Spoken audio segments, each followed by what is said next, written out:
I wonder how many of these companies you think are entering the space just because it's hot and there's a lot of funding versus the ones that will still be here, like 2 to 5 years later. Oh, 95% are going to die. Yeah. 95% are going to die.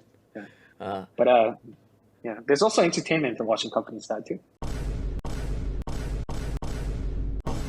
at least you get to learn from it, right? How did TerraUSD lose its peg? And how did Luna, a coin that just a few months ago had over a $41 billion market cap, fall to zero? There are lots of theories floating around the internet, and we're going to explore them today. So let's start at the beginning. Terraform Labs was founded by Do Kwon, Stanford grad and former Microsoft software engineer, and Daniel Shin, who spent time consulting for McKinsey after graduating from the Wharton School of Economics. Fun fact, Daniel was on the same Model UN team in high school with Robinhood CEO Vlad Tenev, who was also one of Terraform's original seed investors. These guys look kind of like the guys you trust with your money, right? Am I right? After their initial coin offering for Terra Luna in 2018, the team spent 2 years building a payment app called Chai. Daniel stepped away from Terraform to go run that side of the business. They expanded their lunatic community, releasing Terra KRT, which was pegged to the Korean won, and Terra KRW pegged to Mongolian currency, and TerraUSD pegged to the US dollar. Touting the ease of operability to transfer funds between nations, Terra stablecoins and its payment app Chai were quickly adopted by Korea's top 14 banks, #1 convenience store, and largest game developer, just to name a few. That's over 2 million users spending over $1 billion using Terra KRT, according to the Terra website. And in the great US of A, millions of users were soon using TerraUSD to invest in synthetic assets on Mirror Protocol and earning an insanely high yield of 20% on Anchor Protocol when they launched in 2020 and 2021, respectively. All the Terra stablecoins are algorithmic. Whenever Luna is swapped for UST, part of the Luna is burned, decreasing the supply of Luna. If UST falls below $1, Luna holders are supposedly incentivized to swap UST for $1 worth of Luna, therefore making a profit. This is, of course, predicated on the belief that Luna has long-term value. More on that later. Soon the buzz was getting undeniable as the Terraform began to attract more and more investment money. After the May 2021 crash, the price of Luna was trading around $5. And over the next year, it pumped to over 116. The lunatic community was going nuts, hypothesizing higher and higher price predictions. Terraform signed a 5-year, $40 million deal with the Washington Nationals, which allowed fans to make purchases with UST. Mike Novogratz of Galaxy Digital even got a tattoo of Luna on his arm. I guess millions of dollars wasn't enough for Mike. He had to invest a little blood into the project as well.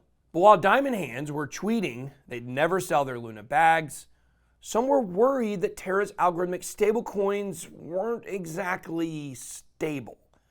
Various experts across the crypto ecosystem were terrified, see what I did there, about red flags in the ecosystem.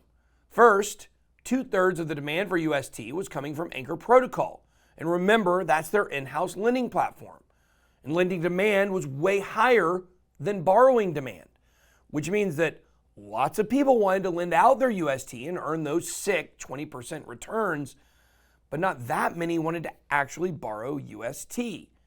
There were concerns another borrowing protocol could take away liquidity from Anchor, or the reserves might not be sufficient enough to defend the peg. And the reserves weren't originally part of the plan, guys.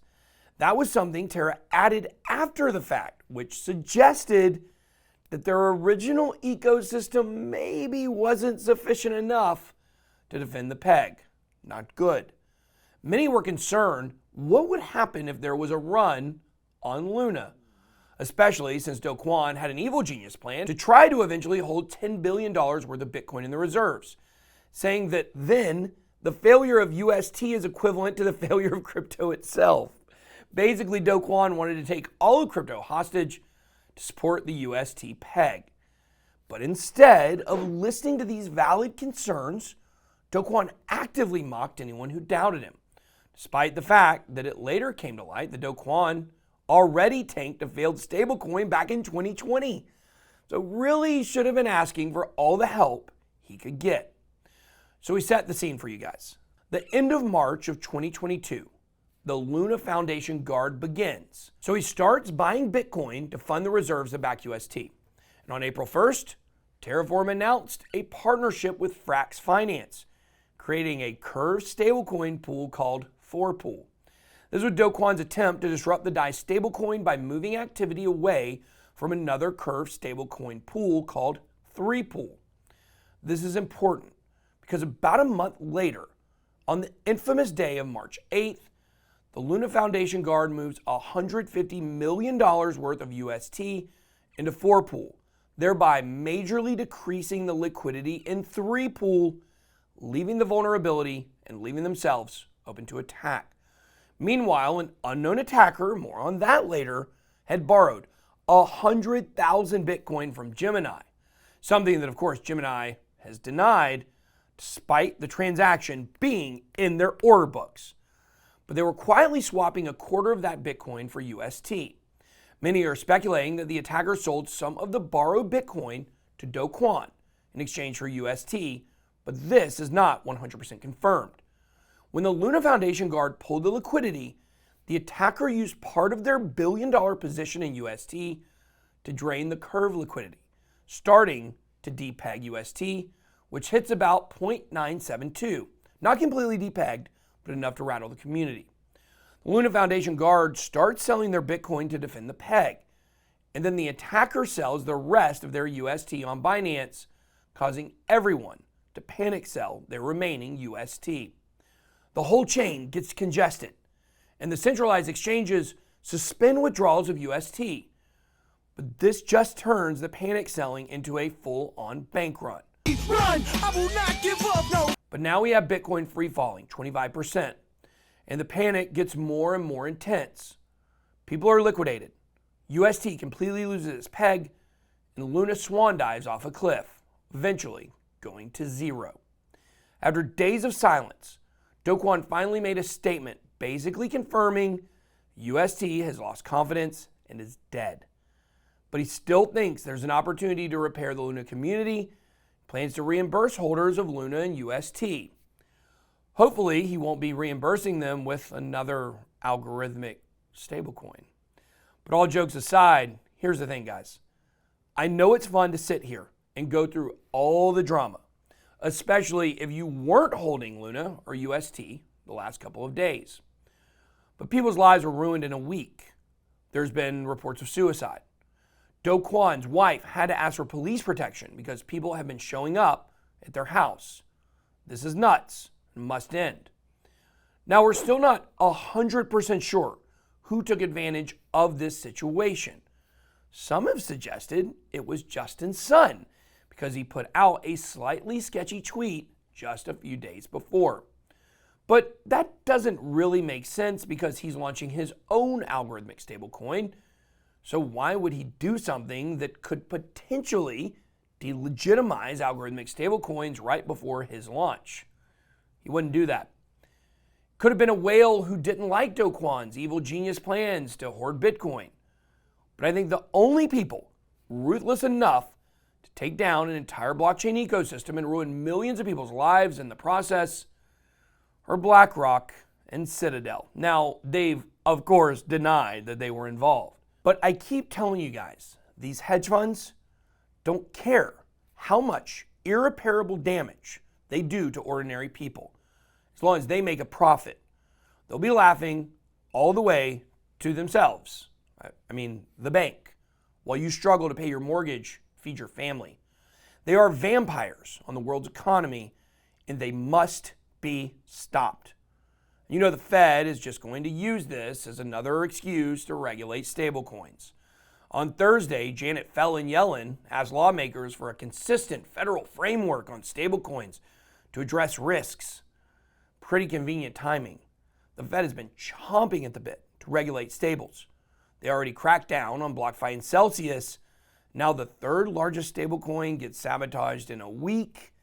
Then on Thursday, Tether momentarily dipped as well. Nobody panic. It very quickly regained its peg. Nothing to actually worry about there. But it just seems like there are a lot of people behind the scenes working together to instill fear into the crypto community and make billions of dollars at the same time. They may be laughing now, but when people finally get fed up, start showing up to their offices asking what happened to their money, it won't be quite so funny. Anyway, both Luna and UST prices have recovered slightly over the last week.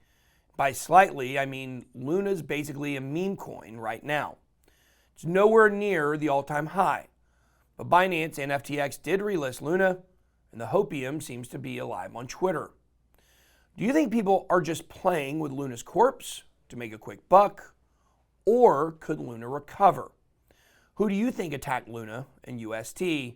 Leave your comments down below and tell us what you think about this crazy roller coaster over the last couple of weeks. And as always, don't forget to like and hit subscribe to the channel, because that's the only way we're going to get this information out to the people who need it. That's all I got. Be blessed. Good boy out.